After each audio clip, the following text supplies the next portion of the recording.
Okay, well, I'm Gerianne Cygan. I'm the co-founder of The Exercise Coach, and I'm the author of The Exercise Coach Nutrition Playbook.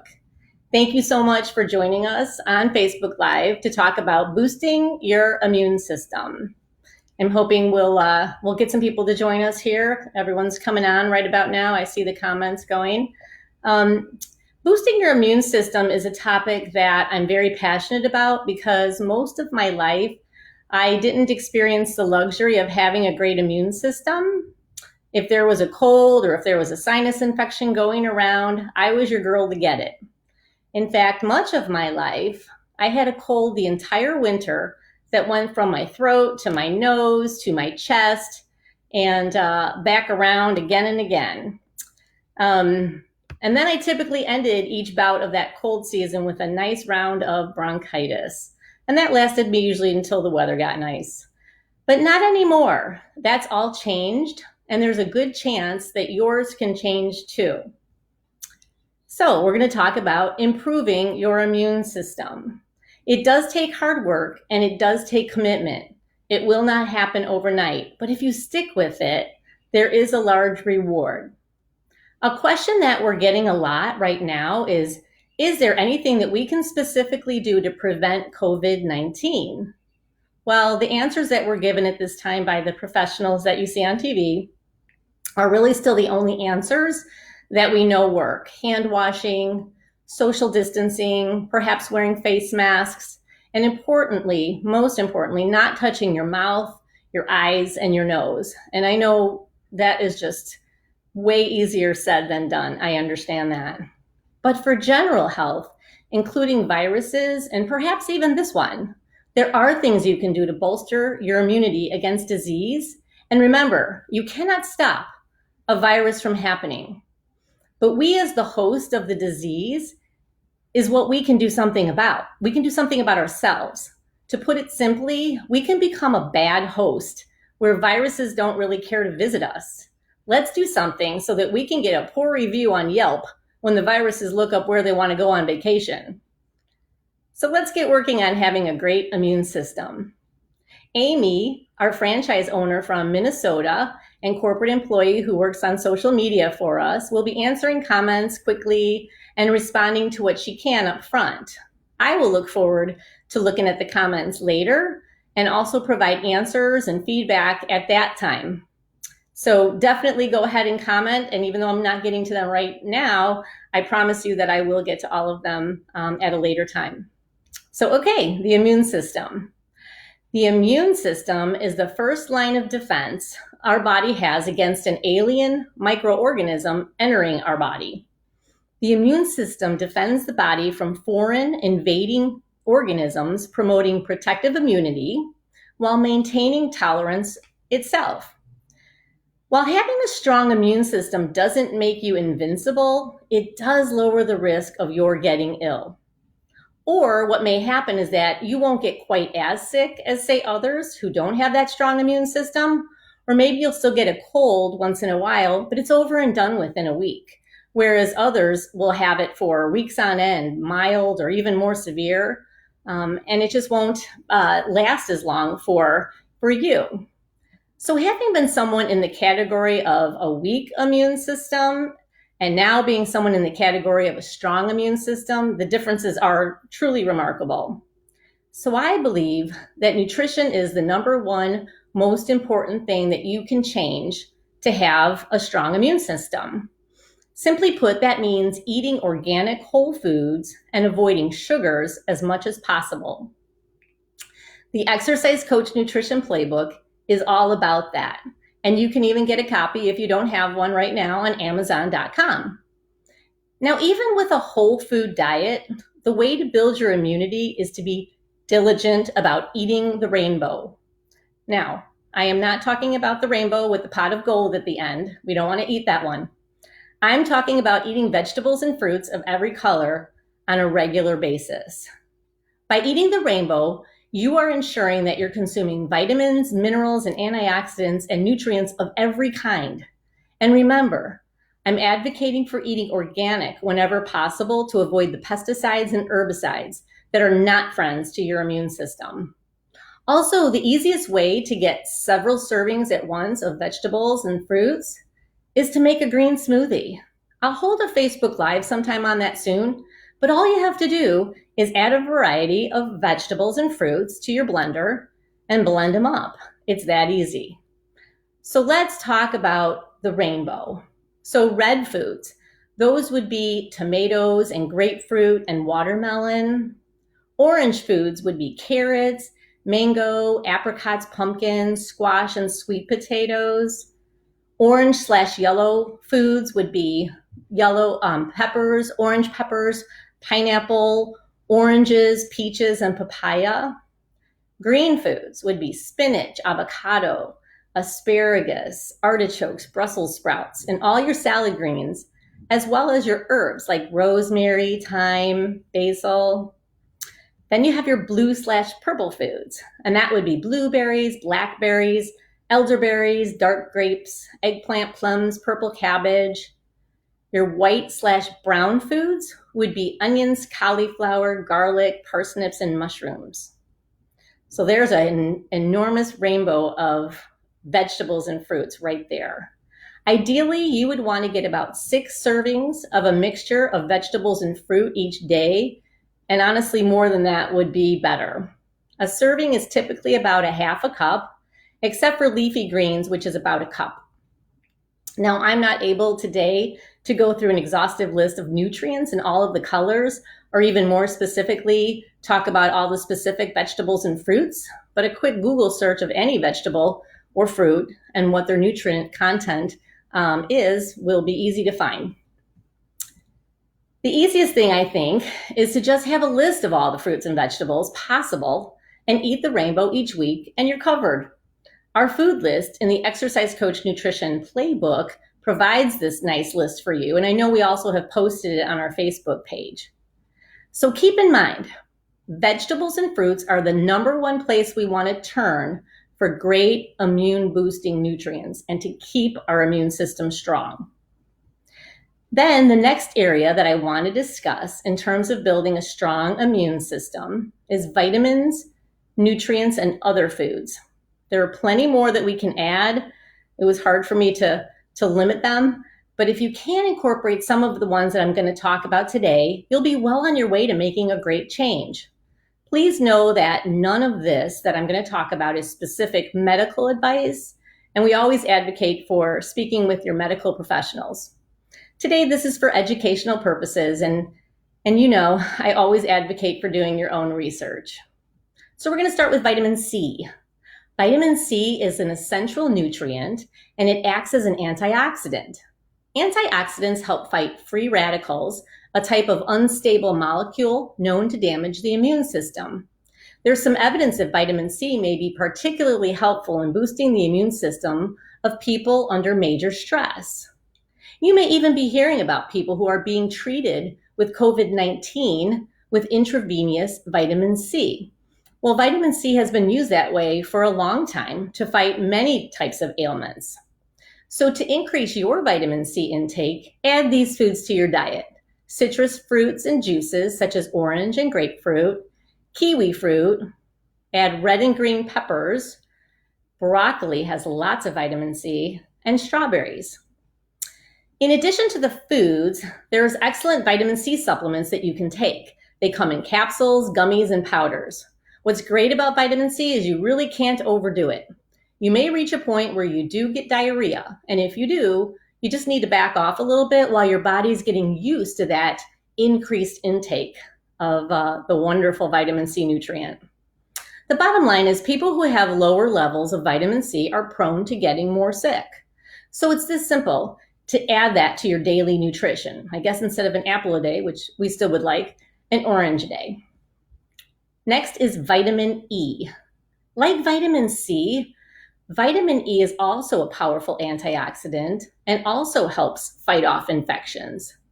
Research suggests that maintaining ample levels of vitamin E is crucial for maintaining a healthy immune system, especially among older people. To get your fill of vitamin E, look to these foods: wheat germ oil, almonds, sunflower seeds, hazelnuts, and peanut butter.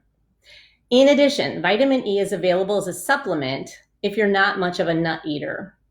I would look for a great brand that provides a full spectrum of vitamin E known as mixed tocopherols. I recommend looking up Life Extension or www.lef.org, www.lef.org. And they have a great information on all types of supplements and whether you need it or not, and if you do, how to dose it, etc. They even have doctors who you can call and ask questions. And so, certainly help me with the comments so I can answer them later. And let me know if you're big on vitamin C or if you're big on vitamin E already, if that's something that you incorporate. Next, we're going to talk about zinc. Zinc is the second most available trace mineral in your body next to iron, and it helps the body fight off invading bacteria and viruses. So it's especially useful during cold and flu season to bolster this effect. Zinc comes in lozenges as well, and they're great to use and are typically about 15 to 20 milligrams each. You dissolve a few a day, and if you get a cold, it can really shorten the duration by about 50% if it was used right away. There's been studies shown, and it's been proven. And so Life Extension makes a great zinc lozenge, as well as Nature's Way, which also combines echinacea, which I also love for immune, and vitamin C in theirs. You also may have heard of Zicam or Cold Ease. You can buy those at the store at Walgreens. Well, that's because those are zinc lozenges, and it's why they can tell that they cut the duration of your cold, because they contain the zinc. So zinc is a mineral that we don't make in our own bodies, so we do need to get it from our diet. Because of its nature of helping us fight off disease, you definitely don't want to be deficient in zinc. The highest concentration of zinc is found in seafood. So if you're not a huge seafood eater, you're probably, maybe not getting quite as much zinc as you need. Meat would definitely be the next source, eggs and nuts after that. And if you're not getting it from these sources, you may want to think about supplementing. Now we're going to talk about vitamin D. I love to talk about vitamin D. It's one of my favorite vitamins. Vitamin D is just so essential for healthy functioning of the immune system, as it helps the body to produce antibodies. Studies clearly show that deficiency in vitamin D is associated with increased autoimmunity, as well as increased susceptibility to infection. So low levels of vitamin D in the body have been termed as one of the major reasons for respiratory problems. So bottom line, we used to be able to get more vitamin D because it seemed that we spent perhaps more time in the sun than we do these days. Nowadays, we often take shelter from the sun, or we prevent it from penetrating our skin with sunscreens. Or many of us just simply live in colder climates, and year-round sunning isn't really a possibility. So with vitamin D, I highly recommend that everyone get a blood test to see what your levels are. You may be surprised to find out that not only are you less than optimal, you may even be at a detrimental level. But the good news is you can work on this through vitamin D supplementation. You want optimal levels of vitamin D. Optimal is 80. So when you get your test results back, and always ask for your test results when you do blood, optimal is going to be 80 on your test results, plain and simple. If you're above 60, so between 60 and 80, you're fine. But many doctors may not even mention anything if you're lower than that, as long as, say, it's above 30. So you're at 40, they'll be like, fine. It's not. Do you want to be on your way to optimal, or do you want to be optimal? Meaning, you have the best chances of improving your immune health as well as the other functions vitamin D does in your body. Optimal is what I want. People with higher vitamin D levels are healthier. I prefer the liquid versions of vitamin D drops that I can control to give me about 5,000 IU a day. That's what I take. If you're at optimal levels, meaning higher than 60, then you can maybe back off to about 2,500 IU. But I can tell you that for me to maintain mine at the optimal levels, I take 5,000 a day, and that's what works for me. Just make sure your drops also contain vitamin K for absorption of the vitamin D, and take your D with a good fat. So this can be when you're eating a meat or an avocado or with oil, or like me, with my superfood smoothie every morning made with cashew milk. Vitamin D is something you should always have as a part of your normal annual blood work to keep it in check. Some food sources where you can get some vitamin D are fatty fish like tuna and salmon. There's some foods that are fortified with D, but many of these are the dairy products that we're trying to avoid. Then you have beef liver, some cheeses, and egg yolks. So vitamin D, critical. And next, we're going to talk about vitamin A. Simply put, vitamin A is an anti-inflammatory and it regulates your immune system, and you need it to do so. The good news is there are many foods that can provide vitamin A to us. Vitamin A is converted when we eat the antioxidant known as carotenoids. They convert to vitamin A. It's best absorbed when we eat carotenoids with a fat because vitamin A, just like vitamin D, is also fat soluble.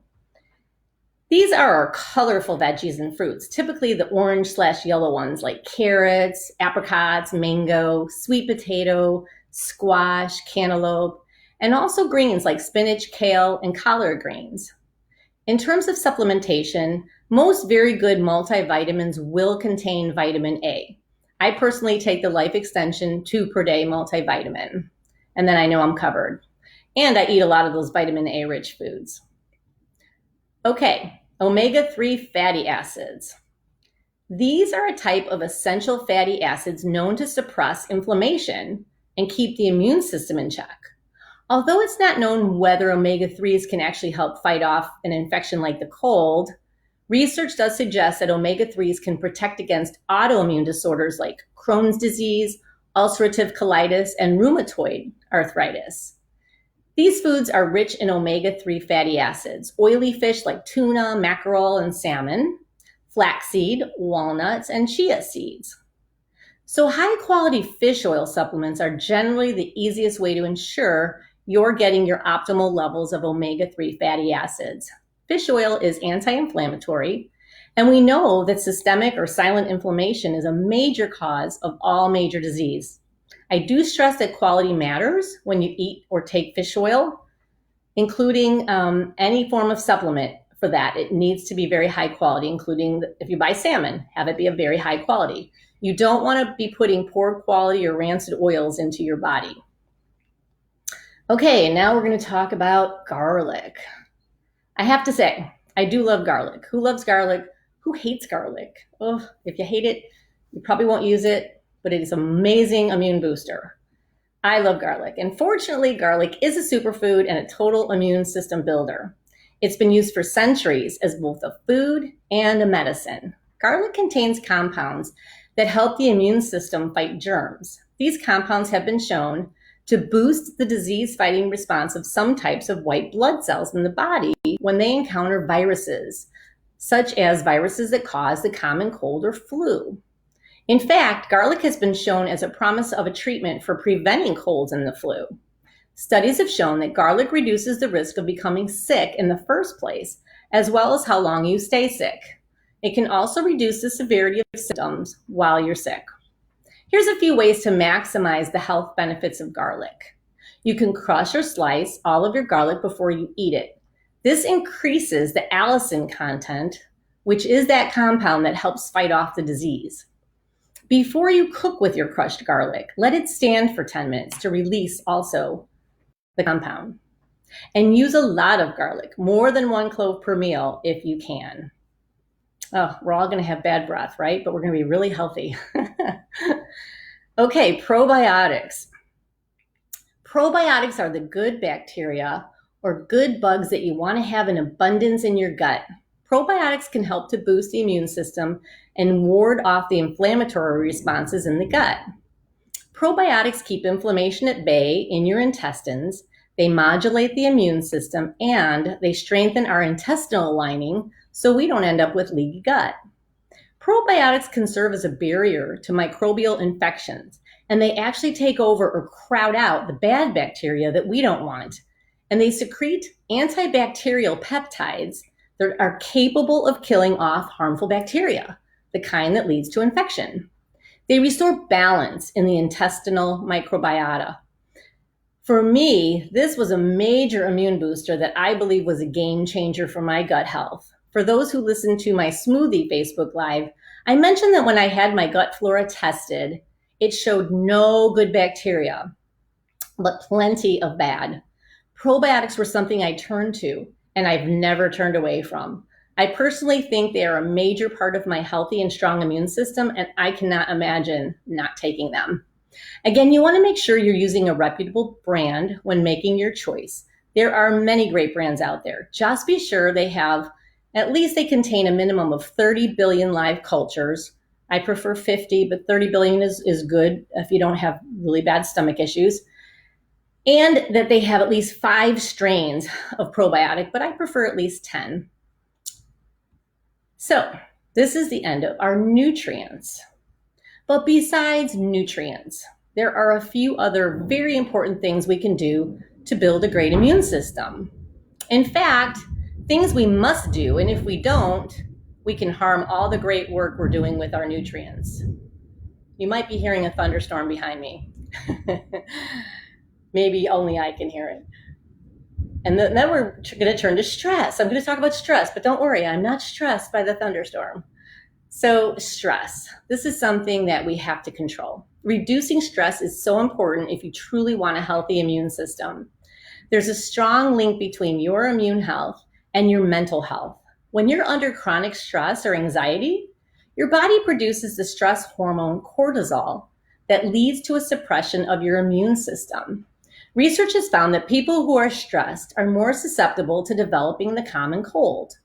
Amy talked in her Facebook Live this past week about ways to reduce stress that you can do, including incorporating meditation or deep mindful breathing in your regular routine, getting good sleep, and doing appropriate exercise. So sleep. Let's talk about getting enough sleep in relation to immune health. Sleep is another natural immune system booster. Your immune system is like your computer. It needs moments to shut down and reboot so it doesn't become overheated. Sleep reboots your system. When you're sleep deprived, your body churns out stress hormones like adrenaline and cortisone, those fight or flight hormones, to keep you awake and alert, which we already talked about, that can suppress your immune system. In studies, people who got a full 8 hours of shut-eye had higher levels of T cells, or fighter cells, than those who slept less, according to a 2019 study. I recommend that you try to get at least 7 hours of slumber a night, as a 2015 study published in the journal Sleep found that people who did so were 4 times likely to come down with a cold than those who clocked less than 6 hours. Many people have a hard time sleeping, so perhaps using the techniques that Amy mentioned in her Wellness Facebook Live would help set some new habits and patterns for your body. This may take time, but it's truly one of the most important things you can do for yourself. And remember, we've had so many participants in our 30-day Metabolic Comeback Challenge tell us how good nutrition led them to better sleep. That was like their most exciting part of the whole thing, and I can understand why. Also, melatonin is a wonderful antioxidant and supplement that can help set your internal clock to sleep mode. And although I'm usually a good sleeper without it, I still take 3 milligrams a night, about 30 minutes before I go to bed, because it's a beneficial hormone. And so I like to take it, as I'm sure it does promote a great night's sleep for me. And exercise. Last but certainly not least for the exercise coach is appropriate exercise. The kind you get when you work with your coach at any of our exercise coach studios around the country. Meaningful exercise that applies the correct amount of stimulus to your muscles. Working out correctly is a powerful way to boost your immune system. It also helps you to sleep better, and it causes your body's antibodies and white blood cells to circulate more rapidly, which means they may be able to detect and zero in on bugs more quickly. Being active this way also lowers those stress hormones we talked about, the adrenaline, the cortisol, which reduces your chances of getting sick. Research suggests that exercise's effects may be directly relevant to virus fighting too. According to a recent study published in the British Journal of Sports Medicine, of 1,002 people surveyed, those who exercised adequately had almost half the risk of coming down with a cold as those who were more sedentary. And if they did get a cold, they reported less severe symptoms and shorter duration. There also may be a protective benefit from the rise in your body temperature when you exercise. Research has shown that simply raising your body temperature may help kill germs in their tracks. We're a little sad that we can't deliver this truly life-enhancing benefit to you right now, personally at our studios. It really is essential, but we do understand the balance and the choices that we're faced with right now. So hopefully, if you are a client of the Exercise Coach, you're working through your exercise videos provided from your studio. Everything that I've gone over today is what I've put into practice for over 10 years, and I've continued to do it to this day. I can absolutely tell you that I rarely get sick now, like I used to. And I've not had to resort to antibiotics like I used to, like so many people use each season. Antibiotics, by the way, kill off your bacterial infection, which is great, but they also kill off your good bacteria, the probiotics we talked about. They're life-saving if you need them, but they don't work on viruses, so be sure not to request them when they're not called for. In terms of COVID, don't panic. Just take the precautions that we know we need to, and be content knowing we cannot control everything right now. Wash your hands regularly, which I will add would be totally a part of building a better immune system. So hopefully America now becomes just so much better at washing their hands. Wear a mask if you go out to the grocery store, and for sure if you have any kind of cold symptoms. Social distance yourself from people that you don't live with, and sanitize things that are brought into your home at this time. Our psyche can affect whether our immune system is working well or not. Panic, excess worry, etc. It's going to lead to immune system suppression, so be mindful of that. So I'm going to totally enjoy going through comments, and I'm happy to answer the questions that you may have or reply to those comments. I hope this was helpful, and I truly do wish you a happy and a healthy immune system. Thanks for watching.